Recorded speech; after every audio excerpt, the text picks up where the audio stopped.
कृष्णाय नमः। श्री गोपीजनवल्लभाय नमः। श्रीमदाचार्य चरणकमलेभ्यो नमः। श्री गुसाई परमदयालवे नमः। श्री गुरुदेव चरणकमलेभ्यो नमः। चिन्ताशन्तानहन्तारो यत्पादाम्बुजरेणुवः श्रियाणां तान् निजाचार्यान् प्रणमामि मुहुर्मुहुः। यदनुग्रहतो जन्तु सर्वदुःखातिगो भवेत् तमहं सर्वदा वन्दे श्रीमद्वल्लभनन्दनम्। अज्ञानतिमिरान्धस्य ज्ञानाञ्जनशलाकया चक्षुरुन्मीलितं येन तस्मै श्रीगुरवे नमः। कृष्णाय वासुदेवाय देवकीनन्दनाय च नन्दगोपकुमाराय गोविन्दाय नमो नमः। कृष्णाय वासुदेवाय हरये परमात्मने प्रणतक्लेशनाशाय गोविन्दाय नमो नमः। संपूर्ण स्नेही परम भगवदीय प्रियजन,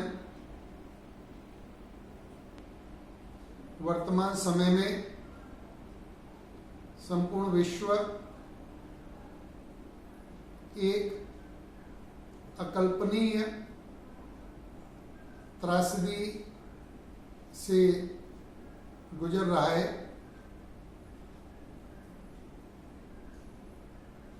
हमारी आदिभौतिक जिंदगी का पहिया अचानक ही चलते चलते एकदम से थम गया।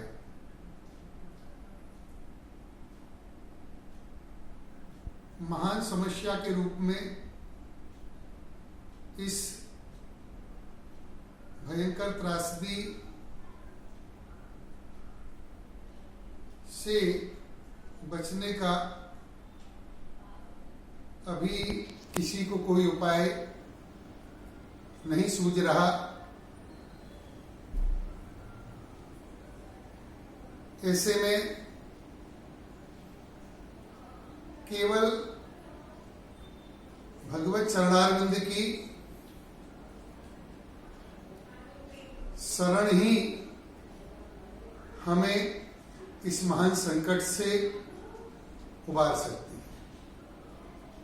यद्यपि भक्ति मार्ग में तो किसी भी अवस्था में भगवत शरणागति ग्रहण करने का ही प्रत्येक जीव को उपदेश किया जाता है।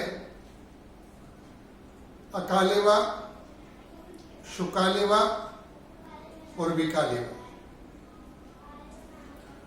किसी भी अवस्था में अशक्य व सुशक्य व सर्वथा शरणम हरि। किंतु इस समय अनेक साधन संपन्न देश भी जब असहाय और लाचार इस त्रासदी के सामने हमें प्रतीत होते हैं। हमारे वैज्ञानिक अनेक प्रयास कर रहे हैं और प्रभु कृपा से कालांतर में जाके वह सफल भी होंगे, किंतु किसी भी संकट को टालने के लिए, किसी भी विपत्ति का निवारण करने के लिए भगवत शरणागति ही सबसे बड़ा उपाय है। भगवान रामचरितमानस में स्वयं आज्ञा कर रहे हैं, मम प्रण शरणागत भयहारी। ये मेरी प्रतिज्ञा है कि जो व्यक्ति मेरा शरणागत हो जाता है उसके संपूर्ण भयों का मैं हरण कर लेता हूं। गीता में मामेकम शरणम व्रज, सर्वधर्मान् परित्यज्य मामेकम शरणम व्रज। तो यह सब हम लोग जानते हैं, इसलिए वर्तमान में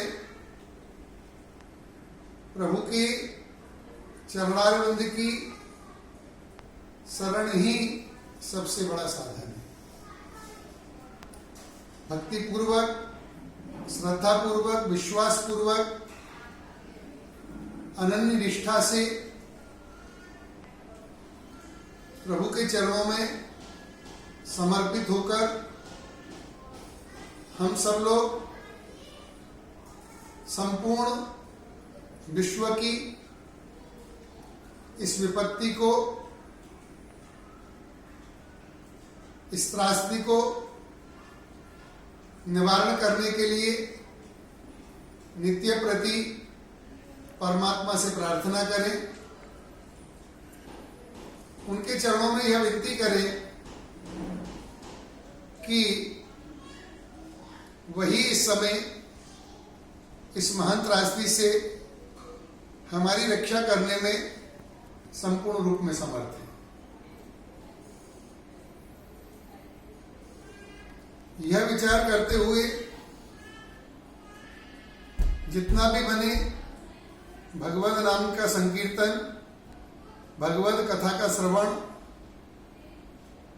व भगवद नाम आदि का जप हमें नित्य प्रति करना चाहिए।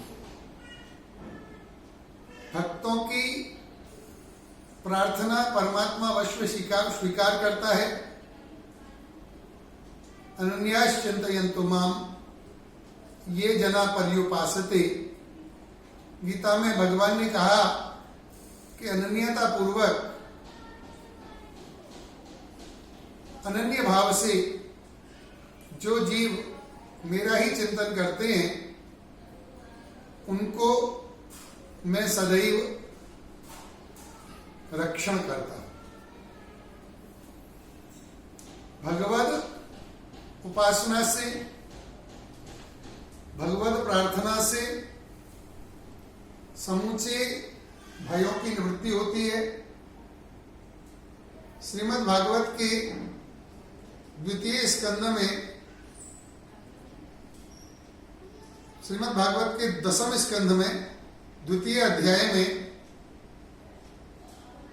ब्रह्मा जी भगवान की स्तुति करते हुए कहते हैं, त्वया भी गुप्ता विचरंत निर्भया विनायकानी कपमूर्ध प्रभु। हे भगवान, त्वया भी गुप्ता, जो तुम्हारे द्वारा रक्षणीय होते हैं वह सदैव निर्भय विचरण करते हैं। बड़े बड़े विघ्न करने वाले सेना के सरदारों के माथे के ऊपर पांव रख के भी वह सहजता से प्रत्येक विपत्ति का निवारण करने में समर्थ होते हैं और उसे सहजता से पार कर लेते हैं। तो इन सब वाक्यों के हिसाब से और अनेक बार जो हम सत्संग आदि में श्रवण करते हैं, भगवत शरणागति ही संपूर्ण दुखों की निवृत्ति का सबसे सहज और सरल उपाय है। जो भी मंत्र आप जप करते हो, ज्यादा से ज्यादा जप करें।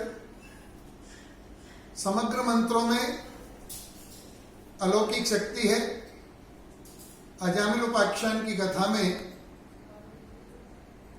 आप ये सब सुनते रहते हैं। अज्ञान या ज्ञान, जब किसी भी प्रकार से किया हुआ जप जीव को अभयता प्रदान करता है, तो फिर निष्ठापूर्वक, भावपूर्वक, अनन्यतापूर्वक, दृढ़तापूर्वक किसी भी कार्य की सिद्धि के लिए किया हुआ जप तो मानव को निश्चित ही सफलता प्रदान करता है। तो इस भयानक त्रासदी में संपूर्ण विश्व की प्रभु रक्षा करें। हमारे परिवारों की, हमारे स्वजनों की, हमारे देशवासियों की, हमारे स्नेहीजनों की, सबको हमें कल्याण के मार्ग की ओर प्रशस्त करना है। इसलिए हम परमात्मा की उपासना इन दिनों में करते रहे। यद्यपि हमें नित्य ही उपासना करनी चाहिए, किंतु इस समय तो यह हमारा निश्चित कर्तव्य ही है।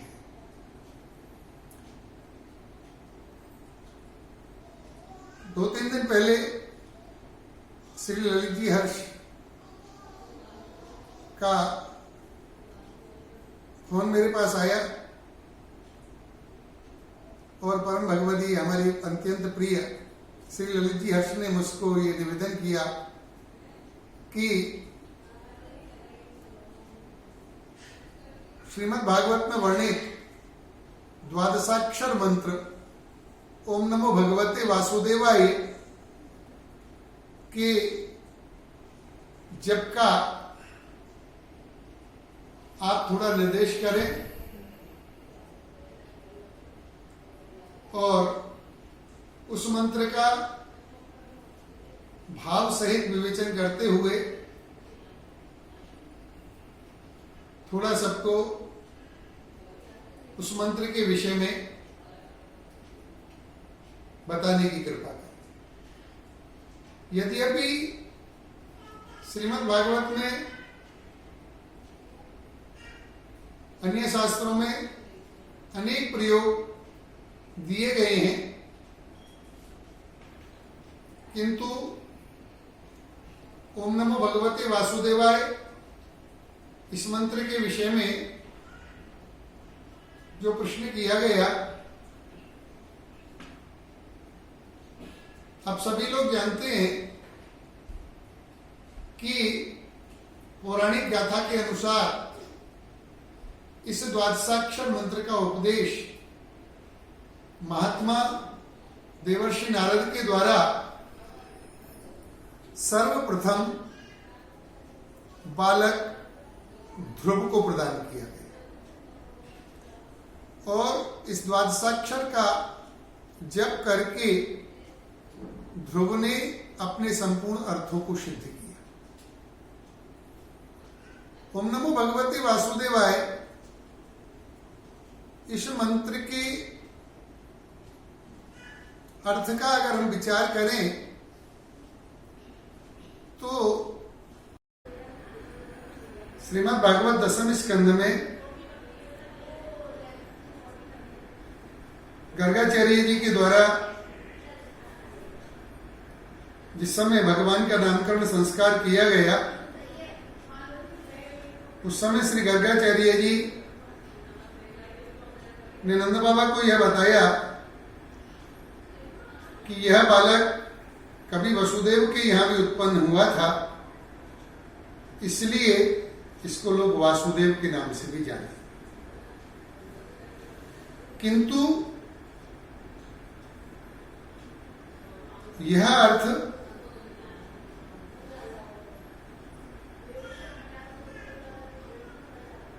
तो है ही, यह भी एक लीलात्मक नाम है ही, किंतु मूलतः जो भगवान का वासुदेव नाम है ना, वो केवल यहां से नहीं हुआ। वासुदेव नाम तो भगवान का आदिकाल से ही है। सर्वभूत निवासाय वासुदेवाय साक्षी, सर्वभूत निवासाय वासुदेवाय साक्षणे, श्रीमद् भागवत के 8वें स्कंद में, जिसके भीतर संपूर्ण जीवात्माओं का निवास है और जिसका निवास संपूर्ण जीवात्माओं के, सर्वभूतों के भी भीतर है। तो सर्वभूतों के भीतर जो निवास करते हैं उस देव को हम वासुदेव कहते हैं। तो जीव के भीतर साक्षी रूप में जो स्वरूप प्रत्येक भूत में स्थित है उसको वासुदेव कहा जाता है। इसलिए भगवान का यह वासुदेव नाम जीव को संपूर्ण अर्थों की सिद्धि प्रदान करने वाला है। इसके अलावा और भी इसके अर्थ का अगर हम विचार करें तो वसु शब्द धन का पर्यायवाची शब्द भी है। धन के पर्यायवाची में धन को वसु भी कहा जाता है, और धन की देवी माता लक्ष्मी है, वसु की देवी, यानी वसु यानी धन, और धन की देवी माता लक्ष्मी। धन शब्द का अर्थ केवल वर्तमान में जो लोग समझते हैं संपत्ति से ही नहीं होता। प्रत्येक इच्छित पदार्थ जिससे हम प्राप्त करना चाहते हैं वो किसी न किसी रूप में अर्थ या काम से ही जुड़ा होता है। तो अर्थ बहुत से हैं। इच्छित वस्तुओं को भी हम अर्थ कहते हैं। पदार्थों की प्राप्ति में भी अर्थ का ही निरूपण होता है। तो ध्रुव का जो मूल प्रकरण है उसको भी श्रीमद् भागवत में अर्थ प्रकरण के नाम से ही जाना जाता है। ध्रुव को माता सुरुचि के द्वारा जो तिरस्कार मिला उसके कारण पीड़ित ध्रुव जब वन में गए तो उनके मन में एक अर्थ की इच्छा थी कि मुझे देवों की गोद प्राप्त हो, सम्मान प्राप्त हो, राजा के द्वारा, प्रजा के द्वारा, समाज के द्वारा। इस उपेक्षा की पीड़ा उनके मन में थी। भागवत में इसका बहुत विस्तार से निरूपण किया गया है, जो संभवतः श्रीमद् भागवत सप्ताहों के मध्य में आपने सुना भी होगा। तो वसु धन को कहते हैं, धन की देवी लक्ष्मी है, और उन लक्ष्मी के जो देव हैं, उन लक्ष्मी ने जिनका वर्णन किया है वह देव, इसलिए धन की देवी के जो देव हैं इस कारण भी भगवान को वासुदेव नाम से जाना गया। तो यहां देवर्षि नारद ने अर्थ सिद्धि के लिए ध्रुव को इस ओम नमो भगवते वासुदेवाय इस द्वादशाक्षर मंत्र का उपदेश किया। ओम बीज है, वासुदेव सर्वभूतों के भीतर साक्षी रूप से स्थित है, और सर्वभूत उनके भीतर स्थित है। ऐसे वासुदेव को नमन करने से जीव को संपूर्ण इच्छित पदार्थों की प्राप्ति होती है। चतुर्थ स्कंद में देवर्षि नारद ने इसके उपदेश करने के पहले बालक ध्रुव को कहा है कि जप्यश्च परमं गुह्यम श्रूयताम इंद्रपात्मजः यह सप्तरात्र प्रपठन पुमान पश्यति खेचरा। अरे बालक, मैं तेरे लिए एक अत्यंत निगुण मंत्र प्रदान कर रहा हूं, जिसका 7 रात्रि निरंतर जप करने से ही देव आकाश में विचरण करती हुई उन अत्यंत अलौकिक अदृश्य शक्तियों को देखने में समर्थ हो जाता है जो कभी दिखाई नहीं देती। यह मंत्र संपूर्ण कार्यों की सिद्धि करने वाला है। इसलिए इस आपत्ति काल में इस मंत्र का जब हमारे संपूर्ण अर्थों को सिद्ध करेगा और हमें इस मंत्र का जप करने से निश्चित शांति की प्राप्ति होगी। ओम नमो भगवते वासुदेवाय। यद्यपि कोई भी मंत्र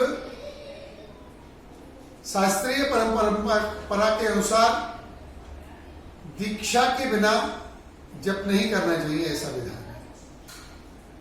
किंतु फिर भी अगर दीक्षा नहीं भी है और हमारी श्रद्धा है तो हम भगवान के सामने हाथ में तुलसी दल लेके ओम नमो भगवते वासुदेवाय, ओम नमो भगवते वासुदेवाय, ओम नमो भगवते वासुदेवाय, इस प्रकार 3 बार ये मंत्र बोल के भगवान के लिए ही अपना गुरु स्वीकार करके या जिसमें भी हमारी श्रद्धा हो उन गुरु के चरणों का ध्यान करके मानसिक रूप से भी इसकी वर्तमान में दीक्षा भी ले सकते हैं और उस तुलसी को भगवत चरणारविंद में समर्पित करके इस प्रकार दीक्षा प्राप्त करके भी इस समय इसके जप को प्रारंभ किया जा सकता है।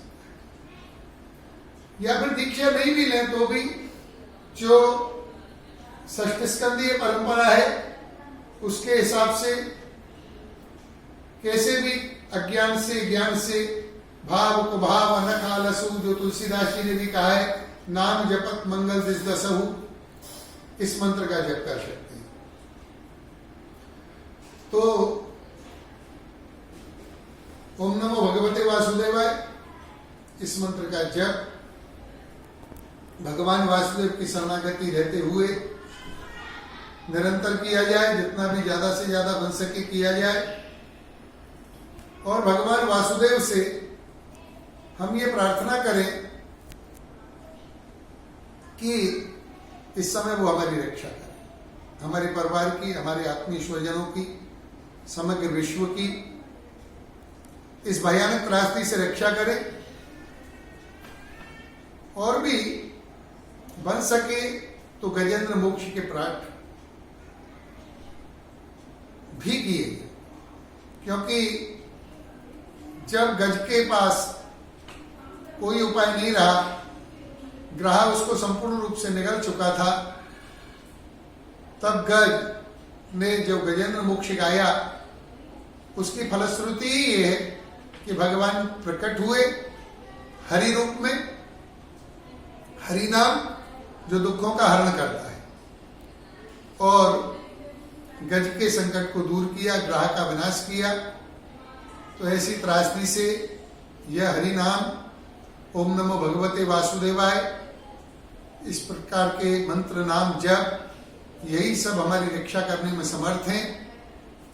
प्रभु श्री महाप्रभु जी, श्री वल्लभाधीश, श्री गोवर्धनधर प्रभु, श्री बालकृष्ण प्रभु, श्री यमुने महारानी हम सबके ऊपर कृपा करें और इस भयानक त्रासदी से संपूर्ण विश्व की रक्षा करें, जिससे कि हम लोग अपनी सुचारू जिंदगी की पटरी पर पुनः आ सकें और अनेक प्रकार के सत्कर्म जिनके लिए मानव का जीवन है उनको संपादित करते हुए भगवत चरणारविंद की प्राप्ति कर सकें।